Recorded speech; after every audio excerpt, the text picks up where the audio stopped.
Meron pa.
Itong mga to, ililipat ko dun sa taas naman namin.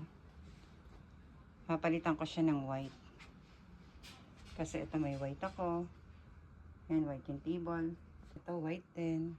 Itong nanggaling sa taas, ipapalit ko naman dun. Sa pwestong pagtatanggalan ko nun, itong ipapalit ko.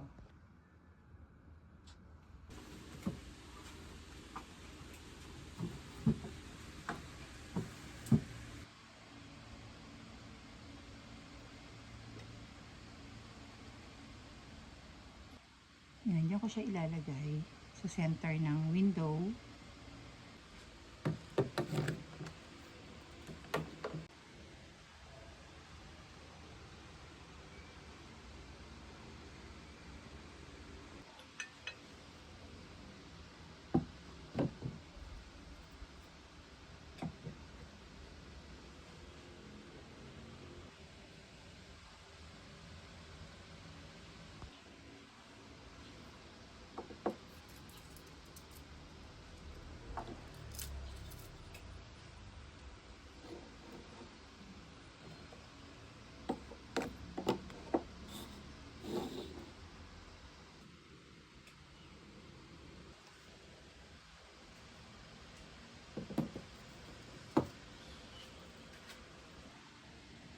I'm gonna put this empty bottle of perfume, and luckily this vintage bottle perfume is still working.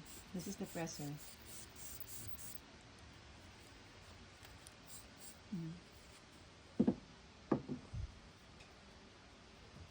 And it's made of crystal, also this.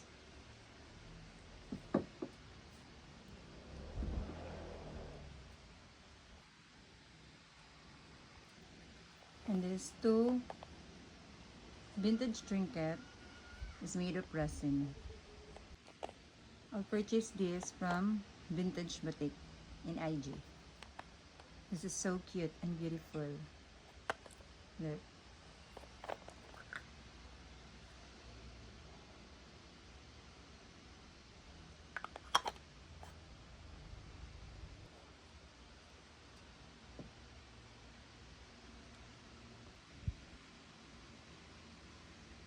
Before I forget, this necklace holder, earrings holder is made of stone.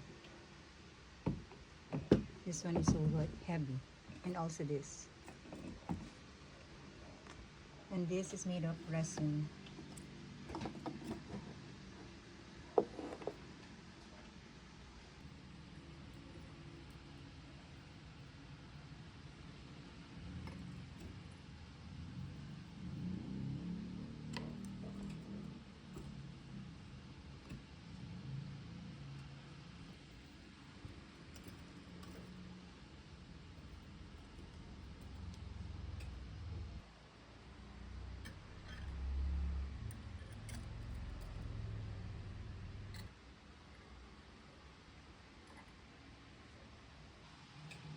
I'm gonna put my daughter's perfume here.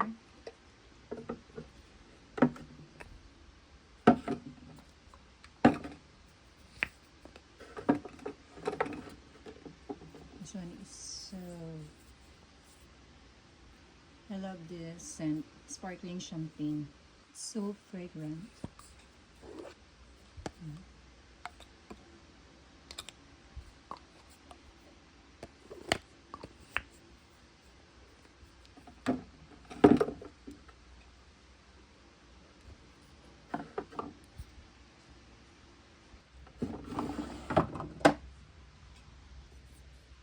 This one is also a ring holder. I will put my daughter's clips in it.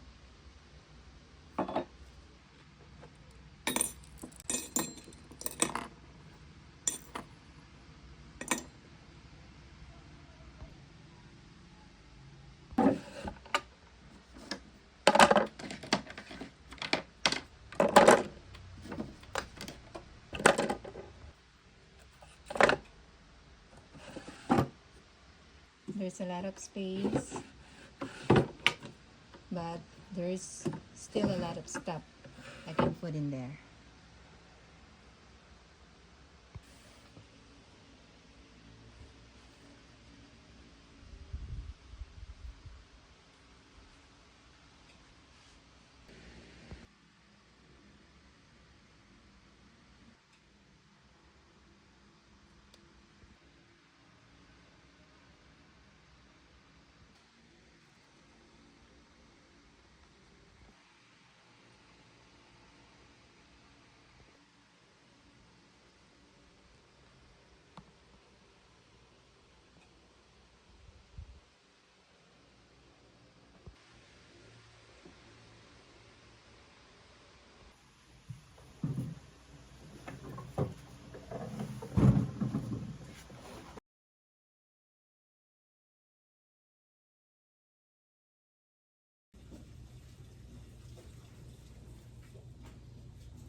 I'm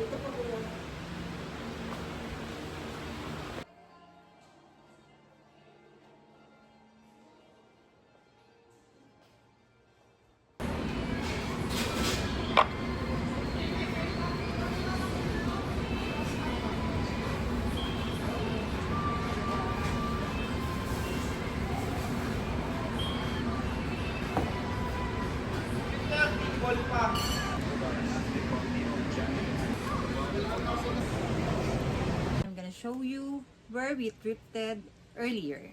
Here's the first one. I think organizer box to eh, pero parang higaan siya ng aso. Yung mga maliliit na dog. Yung puppies. Pero gagawin ko siyang organizer box. Gagawin kong nakaganon. Yan, nakaganon siya. So dahil, binili ko to kasi gusto ko yung mga parang katsa. Yan yung mga ganito klase ng tela. Yan. Ang ganda niya. Kasi nakasale ng 50% sa Super 50. So, apat ang nabili ko ganito. Yan, fresh pa. From the store. Actually, kararating lang namin ngayon. Yan, apat siya. Papakita ko sa inyo. Yan yung pinagbagyan ko. Nandun yung mga towel ko, face towel, apron, table napkin, tapos yung mga panty and bra ko. And then the other is the sombrero. Pero this one, hindi kasha eh. So, ang gagawin ko, yan, ganyan ang itsura niya. Maganda sana kung sakto. May solver eh, no? Pero ayos lang. At least, mas na-organize na siya ngayon, unlike before. Yan, mas neat na siya tingnan. Dati kasi patong-patong, kasi hindi ko makuha. Kahit sabihin mo yung nasa ibabaw, nilagay ko na importante sa ibabaw. Kaya lang minsan, nakakataon, may kailangan ka sa bandang ilalim na pinaglagyan mo eh. So, ayan. Kaya, ayun yung purpose ko kaya ako bumili ng ganyan. Yan. Kasi yan ako kasi na-organize na siya ng tama. Yan, meron din naman siya sabitan. Diba, tagal na nito sa akin pero ngayon ko lang siya naisip. Kasi ang tidy talaga eh. Kaya, sabi ko ano yung gagawin ko. So, ayun yung ginawa ko. Mas maganda siya ngayon.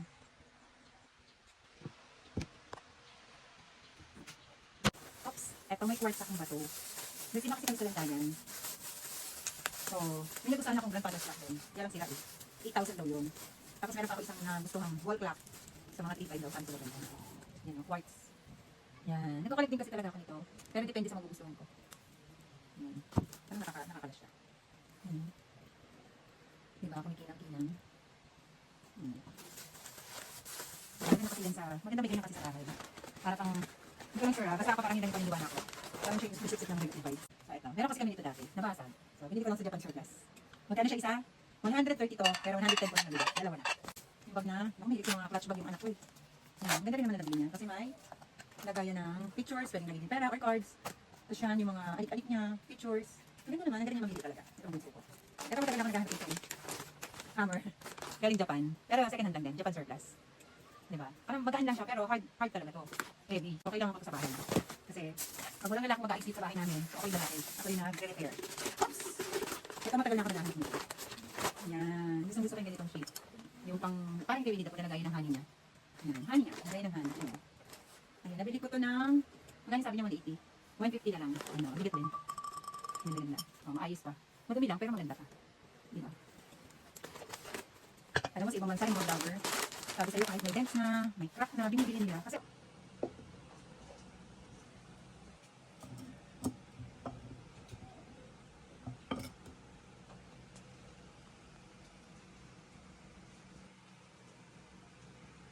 yung bali nila.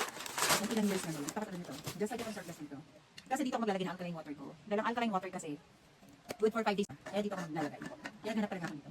Ang gusto ko nga sana yung parang may gripo pa, hindi dito. Pero kasi, yung mga nabibili kasi sa ngayon na mga medyo modern, ang pangit na kasi ng ano niya eh, ng glass niya. Anong tawag doon? Parang ang dali na mabasag. Hindi ko tulad dito mga to, mabibigat talaga. Yan, nakabili ako. Gusto ko yung ganitong ano, picture. Yan. Di ba may mga ganitong pre sa kulay? Oh, gusto ko yung ganito. Mabigat pa. Yung mga ngayon kasi papangit na ng glass eh. Tapos, may pre ako. Na, apron. Yan. So, yung ganitong color. Pre lang yan. And then, may halong yung binili ko ngayon. Merong second hand, merong sa mall. Ganun yung binili ko. May brand new, may second hand. Nakasale. Ano itong binili mo siya? Bumili ako ng ganito.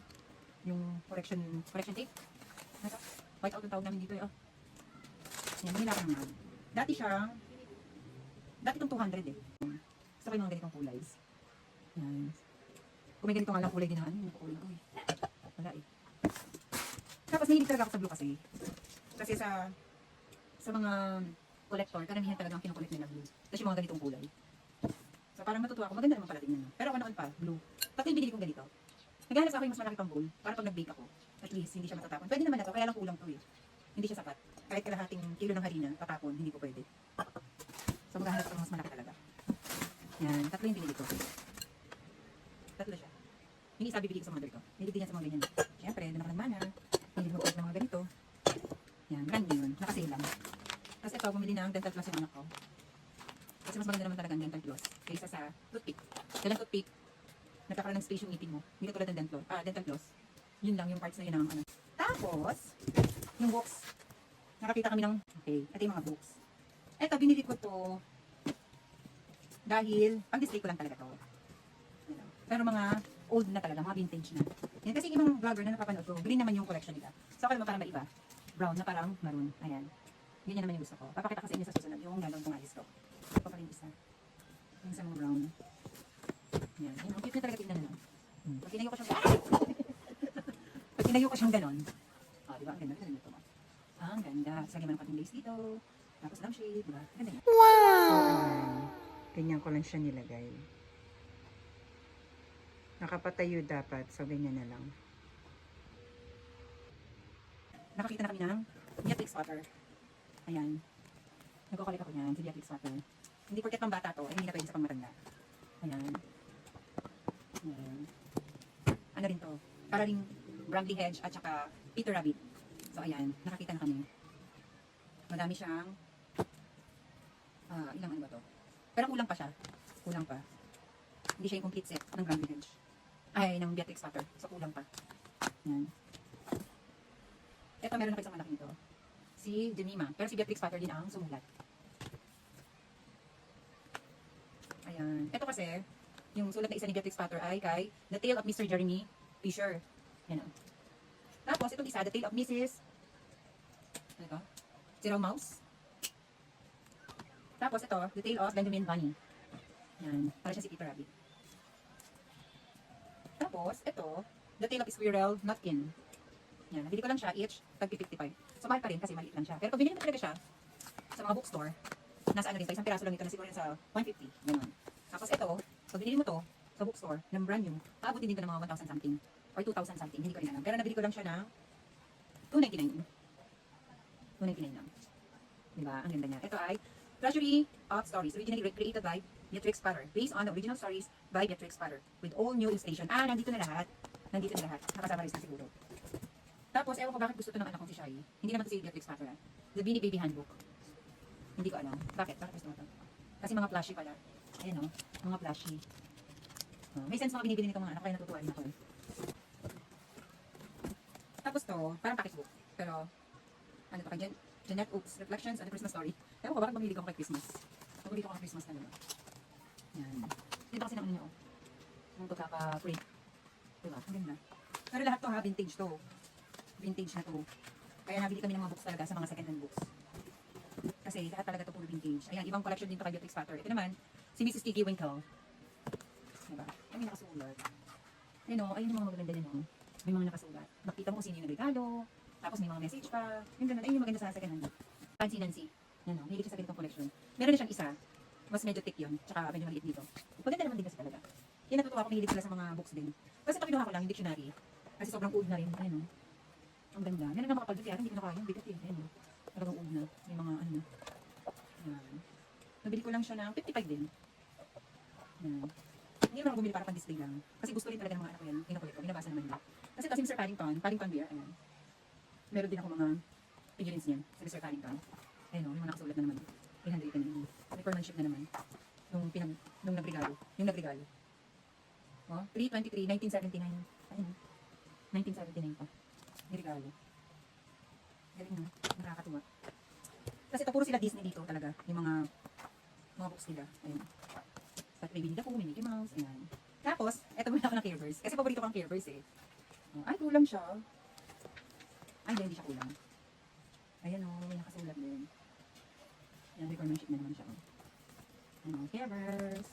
So, ayan si Rainbow, si Clover, si Heart. Basta yung mga ganun din o. Kalimutan ko yung pangalan ng Care Bears. Yan, ito super vintage na rin. Ang Care Bears, alam ko, 80s to eh. Tapos ito yung Practical Family Health. Hilig sa mga ganitong books yung anak kong siguro. Hilig siya sa ganyan, yung mga aviation, about family, about human bodies. Ayun o, yung mga ganyan. Sabi ko baka maging doktor ko, piloto yung anak ko eh. Yan, mahilig siya sa ganyan. Kaya nakakatuwa. Yung mga anatomy. Ang American Medical Association. So, binibigay ko naman kung ano yung gusto nila kasi naiintindihan ko naman kung bakit. Kasi wala, yun yung gusto nila, di ba? So, ibigay natin. Tsaka mura lang naman siya. 49. 49 wala pang 50. Diba, not bad. So, matagal na rin ito, vintage niya. The American Medical Association Home Medical Library.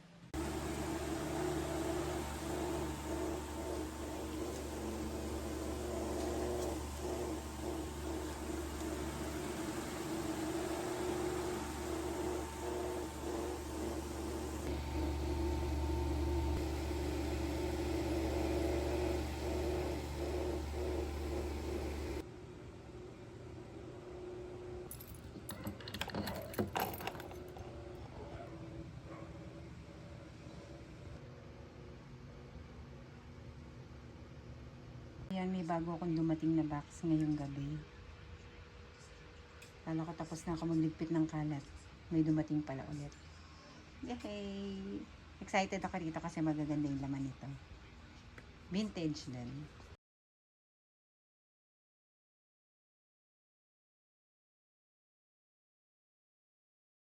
Wait lang, may basag. Nakakainis. Ah. Sayang. Nakakaiyak. Medyo nadismaya ako sa nag-handle ng parcel. Kasag. Enoch wood pa naman to. Enoch woods. English scenery. Lahat to England to. Ayan o. Magaganda kasi ang pattern niya. Ito naman, kay Westminster Woods and Sun. Yan. Mga ganyang pattern ang gusto ko. Yan. I have 3 of this.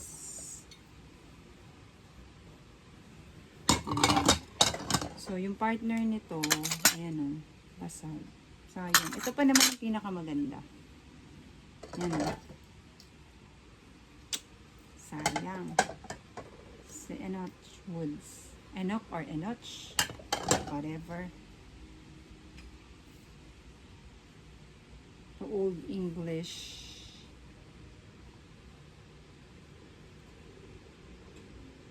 Parang ayang Camp Bridge. Old England. Yan. Ito yung karamihang plate ng mga vlogger na napapanood ko. Pero, noon pa man, nagko-collect naman na talaga ako nito. Kaso, ang hirap makakuha nito. Kasi yung ibang seller, hindi na nila tinitinda. Dahil usually, maraming crazings. Eh, yung crazings pala, yung pinagbabasihan ng mga vlogger sa ibang bansa. Kasi kahit may crazing, doon nila binabase yung edad ng isang kitchen, ng plate ng mga ganitong kitchenware. Yan. Ganyan mga pattern ang gusto ko. Yan o. Ito naman, Ridgeway. Italy. Ay, hindi. Made in England talaga. Ayan o. Sayang nilabasag. Yan ang mga 1628 pa kasi. I mean, 1828 pa kasi itong mga ng coaching. Hindi ko mabasa. Taverns. Mga 16 to 18th century pa kasi itong mga ganitong pattern. So, kaya yung edad ang binabayaran nito. Kahit may crazing na siya, kahit may dents, walang problema. Basta collector ka. Ayan o. Ito, Woods and Sun ata ito eh. Ay, hindi. Royal Tudor Ware. Yan. Pero itong mga to, mga magagandang klase yung kuha ko. May konti man siyang tracings. Yan, may konting dents na mga ganyan. Konti lang siya. At least nasa likod. Wala sa harap. Diba? Gaganda lang pattern niya. Para sa akin na maganda. Ewan ko sa mga iba na nakakanood ng vlog ko nito ha. Kasi iba-iba naman tayo ng gusto eh, di ba? So, ito, Blue Castle. May maliit siya dun eh. yung hindi ko mabasa yung nakasulat, maliit. Kasi naiwan ko yung eyeglass ko sa ano eh. Kanian na namin kanina eh. So, yan. Dapat, nung Christmas ko to ilalagay sa wall. Late siya dumating eh. Late. Kasi, siguro dahil inipon muna nung nung seller. Kasi nga, parang pa isa-isa, pa dalawa-dalawa yung nakukuha ko. Kasi nga, depende sa post niya eh. Diba, pag red. Pero dahil Valentine's ngayon, ipopost ko siya sa wall. I mean, ilalagay ko sa wall. Aayusin ko siya. Yan, may early client ako for hair and makeup.